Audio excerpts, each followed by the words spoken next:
Good day guys, and welcome back to another video. In today's video, I'm gonna run you through the brand new collection of dynamic lower thirds for LumaFusion. This is made so it's easier for you to customize and make the lower thirds more personal. You can customize everything from color to text to different fonts you want to use, and also placement and scale. You can add multiple and different layers to your lower thirds, so if you want to have 5-6 different shapes to your lower thirds, you can do that. And also, if you want to keep it clean by only having one shape, you can also do that. So every single lower thirds that you see here in today's video, this is the types of dynamic lower thirds which you can now find on RobHKvlogs.com. So without further ado, let's take a look at the preview of the elements before we head over to the iPad, so I can show you how to get this over to LumaFusion and how to customize everything and how to correct different things and how to paste it on different projects.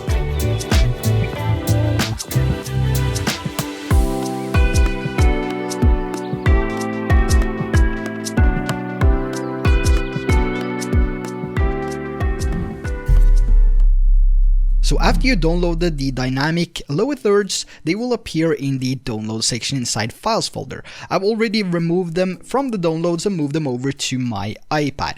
And here we can see them, the RobHK dynamic lower thirds, and this will come in a zip file. So let's see if we can just compress this, and now we have the zip file here. So you will see .zip at the end. What you do is to simply tap on this zip file, and then it will open up a new project package. And what you're going to do on this project package is to simply tap on it one time. That will automatically import the project over to your timeline in LumaFusion. And here you can see all the different elements of the dynamic lower thirds. This is made so it's easy for you to customize the text with different colors and fonts, and you can also customize the color of the shape. Once you have customized everything to your needs, you can render out the parts of the lower thirds here for them to put them together as a puzzle on your own project. We're gonna go through that in a second. Now let's just start by customizing a few of the different elements here for them to put them together. Now here we have a box with a note in the middle. Now let's say you want this to be Instagram, you want to make a lower thirds for your Instagram.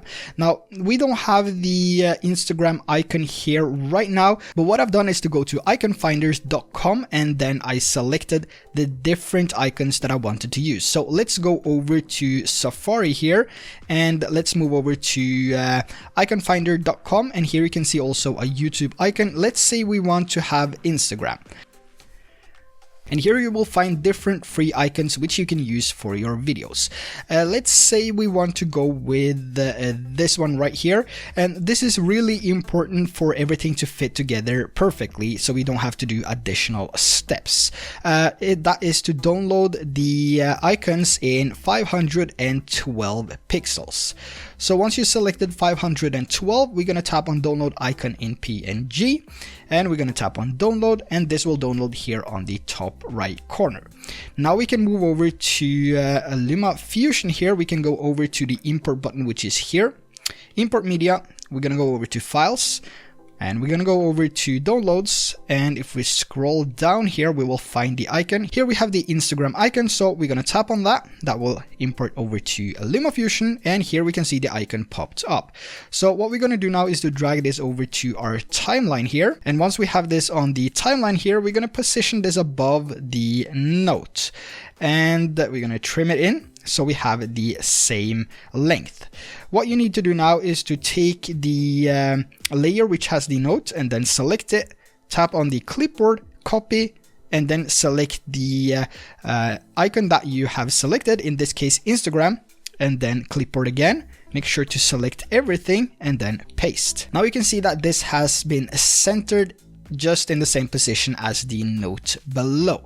So if we hide this layer now, you can see that we have the Instagram logo coming up in the shape here. So now we customize this, and what I'm going to do is to simply just delete the icon because I don't want it anymore.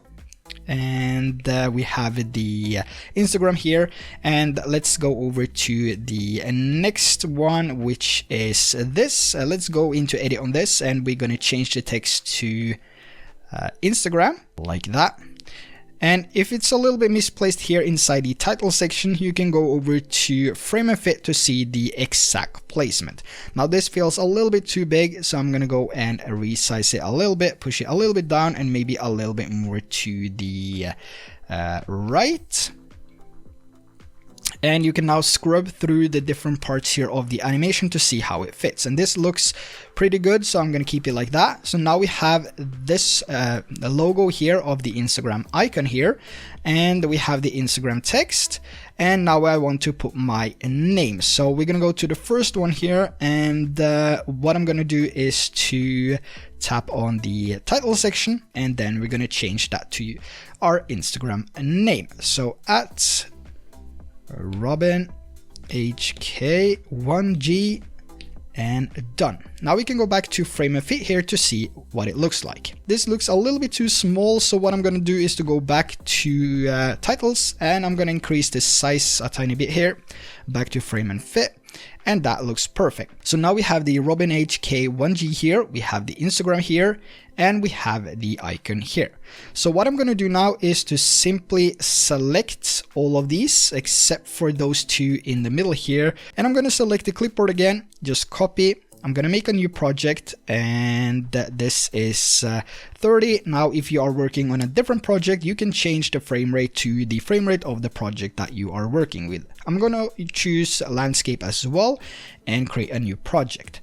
What I'm going to do now is to go to the clipboard and paste. So now we will have everything here on the timeline. I'm also going to take everything and push down to track number 1 and just make sure that everything is together here. So now we have everything together, and we have the RobHK, Instagram, and the icon. And what we're going to do now is to actually render this out, because if we take the different layers and place on top of each other, you will see that you will end up with 6 different layers already. So we have 2 here and 2 here and 2 here, and that will take up all of the space. So we have to render this one more time.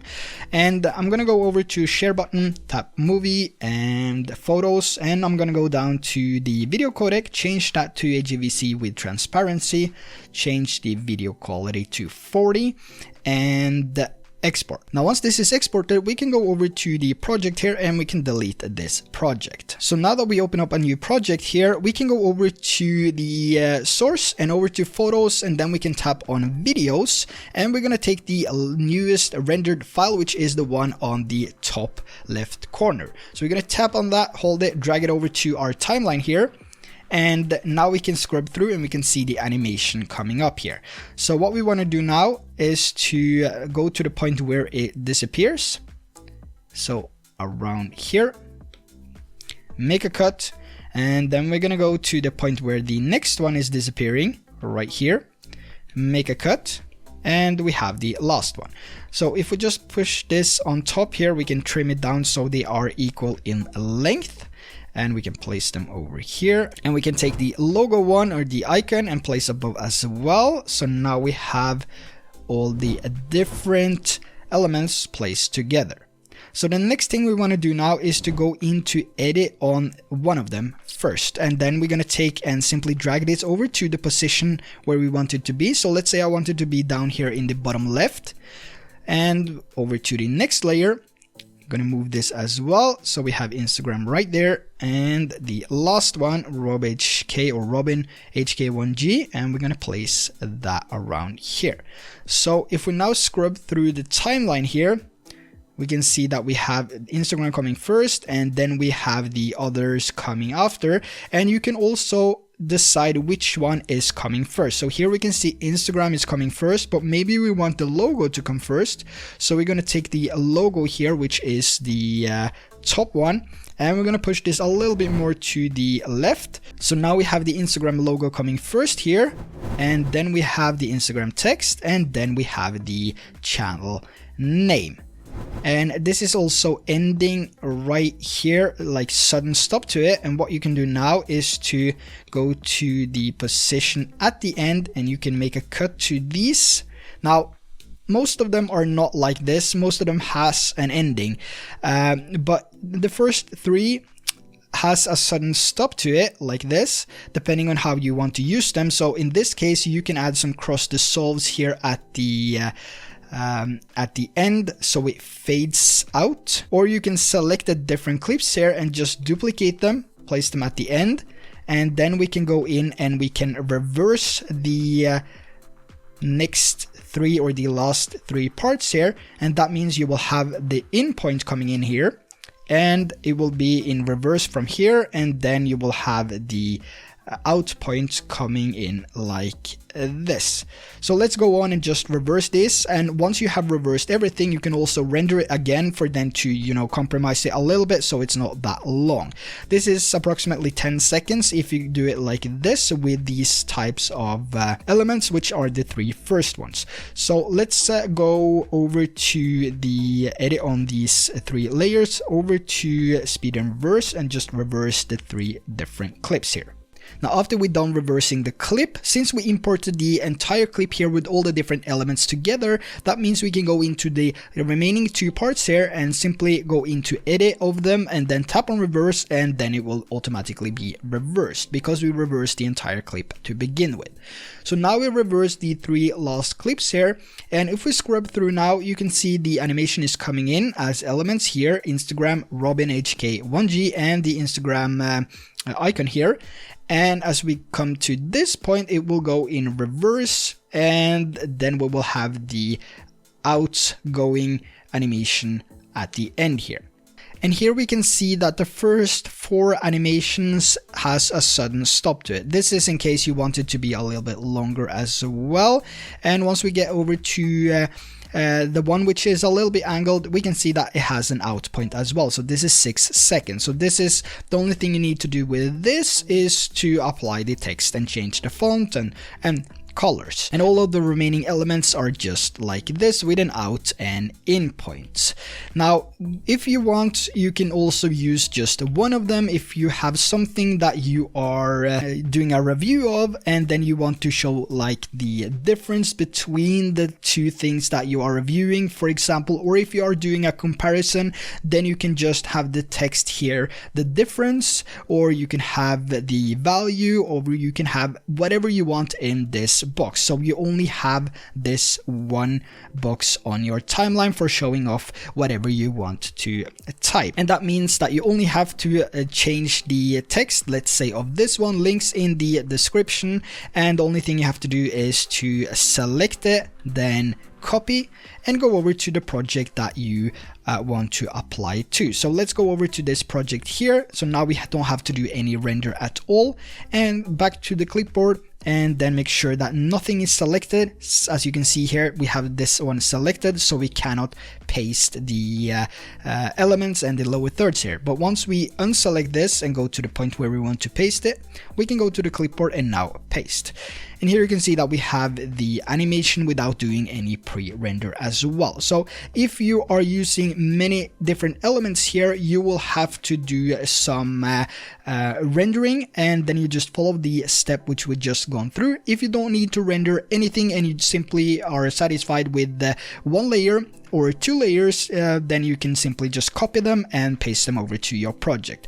Now if you're going to use 2 of them, keep in mind that that is taking up 4 different layers. So in this case, that would be, or leave us with 1 layer available for something like cinematic bars if we want to add that. Now let's move over to another one here. There is 2 different types of animations on these particular ones, or actually 3 when it comes to the icon which you can have in the middle here. And this first one has pretty slow wiggle to it, whilst the next one has a rougher wiggle, and it wiggles a little bit more, just in case you want more wiggle or less wiggle. So the last parts here is wiggling a lot more than the middle parts, and the first part has a sudden stop to it, just in case you want to add some cross dissolve or make your own animation at the end. Now let's go over to icon finder again, and let's find something else. See if we can find a camera icon here as well, which is free. We have this one which we can take, and remember, 512 pixels. Download and download again. Once this is downloaded, we can move over to LumaFusion, go over to the import media here, and we're gonna go to files, And we're gonna go down to downloads here, and we're gonna go to the bottom until we find the camera. Here we have the camera. It's gonna tap on that, and that will import it directly to LumaFusion. So once we have this on our timeline, it's the same process. It's to match the clip underneath, and we're gonna go to the icon finder, which is the note here, and then just select the clipboard here, copy, and select the next icon, and make sure that everything is selected, and then paste. Now you can see that this is placed within the square as well. So now we have another one, which is a camera, and here we can type, for example, my camera gear. We can see that this is a little bit too big, so we need to size it down. Over to frame and fit here to see the placement of it, and this is looking great. A little bit too much to the left here, so I want to push it a little bit more to the right, and this is looking great. Now we have this, and we have this one, and this is actually maybe a little bit too much to the left as well. So let's go through the way that you can change the position of this as well. As you can see, it's a little bit too much in the left direction. So if we go over to color and effects here, and over to the pick whip tool, and we can go down to, let's see, the butterfly effect, and we can take the radius to 0 here, and we can take the scale down to 0. Maybe we can take the scale a little bit up, and we can now simply just drag this to the left, and you can see the placement of the icon here is changing. So pushing it a little bit more to the right here, or to the left, so it goes right, we can go back to frame and fit, and we can see now that this is centered a little bit more towards the center. So now that we fixed this one, we have my camera gear as well, and then we want one which is links in the description, and this is fairly long, so we can use this one. Going into edit, then over to titles, and then we're going to tap on the square with the pencil, and links in the description. And we can also size this up a tiny bit here, and we can see the placement of it. And this is looking good. Maybe I want it to be a little bit bigger, like that. Perfect. So now we have 3 different elements put together as well, or pre-made for them to put it together on our project. So we have the camera, my camera gear, and links in the description. You can also resize these after you have done the render. So these are the 3 that we're going to use now. So we're going to use the multi-selection tool, select all of them, make sure to tap the clipboard and copy. We're going to go over and make a new project here. I'm going to do it with the same settings, and then create the project, and then clipboard and paste. So now we have all of the different layers here. So again, we're going to go over to a movie and photos, and we're going to do the same settings here and render. Once the render is complete, we can go out of the project. We can delete it because we don't want it anymore or need it. And then we can go over to the project that we were working on, which is this one. And we can go to the beginning here, and we can go over to photos, and then the latest rendered project here. I'm going to place that over to the timeline here. And if there is issues, or if you have issues with making the cuts and all of that, what you can do is to also go over to the project where the intros, or the lower thirds I mean, are, and we can import everything over here. So it matches the duration here. As you can see, we have the same length of those 3. And then you can go to the parts in the middle here, and you can simply make the cut to the pre-rendered long file here. Now you can multi-select all of these 3 layers, and now you also have the cut to them, so you don't have to make the additional cut, or you waste some time on finding the exact point of where to cut them. And then we're gonna go to the project we were working on to then import everything, and you can now see that we have the layers imported here, and we have the camera shape here, And we have the my camera gear shape and also the links in the description. So if we now place them like this one is going to be on top here, and we have the camera gear is going to be underneath, and then we have the last one is going to be here. So if we go to the end here, you can see that this is a little bit too long, or a little bit longer here. So we can take the end point of this and push over to the end of the other clips which are below, and you can see that this is not starting until around here or a little bit later. Now, like I said earlier, you can customize these in different ways as well. If you want something to start a little bit earlier than others, here it doesn't really matter because all of them has an out point. So after we change the position of it and scale them a little bit down, here we have something that looks pretty awesome. So we scale down the size of the camera box here and also the other different layers, and now we have something that looks like this.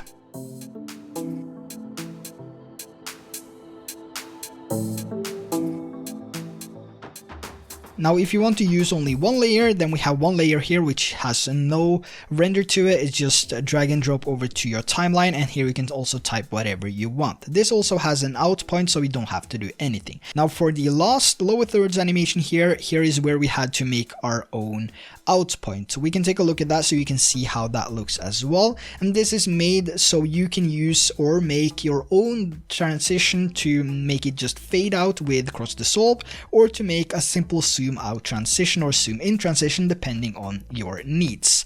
Now, if you go back to the project here, like I said, there is 3 different types of wiggle to it. So we have the first one which has a slight tiny wiggle to it with a raw cut at the end. Then we have the middle part here which has less wiggle to it, and then it has an out point to all of them. And then we come over to the last 5 animations here which has more wiggle to it. You can combine all of these depending on your needs and customize them as you want. Now let's move over to one of them to see how we change color. Let's use this Instagram box for example, and let's go over to the shape first, the square, and we want to change the color of this to something else. So we're going to go over to color and effects, then we're going to go over to the original here, and we're gonna go down to hue. We can change the color with the hue, and we can also change the color with the blue and green and red sliders here. So if we want this to be more of that Instagram look to it, we can go on and we can change the color to more orange reddish. We can also change the hue at the last step. So this is basically how you do it. And if you want everything to be white or black, you can also go into the tint here and change the color. So if you want it to be black, you change it to black, but if you want it to be white, you will need to go over to the brightness here. You can change this all the way up, and you can take the vibrance down and saturation down, and you now have a white box. So that's basically how you customize the colors as well. Now the Instagram icon here, since this is black, we cannot change color of it, but over at the icon finder you can also find different Instagram, for example this one, which you can change color of, and here you will change all of the different colors. So the yellow color or the red color here will be one color, and then the blue will be a different color. So you can just download these and play around with the colors to find something which is unique to you as well. But keep in mind to use the 512 pixels when you are downloading these icons, and you can basically find any type of icons that you need on iconfinder.com. This is where I find all the icons that I use for my videos. So there you have an in-depth tutorial on how to use the brand new dynamic lower thirds for LumaFusion. Really hope that you enjoyed this video as well. Let me know in the comments section what you think of the elements and the type of lower thirds. Also make sure to hit that subscribe button, notification bell to never miss any future video. And with that said, thanks for watching, and I see you in the next one.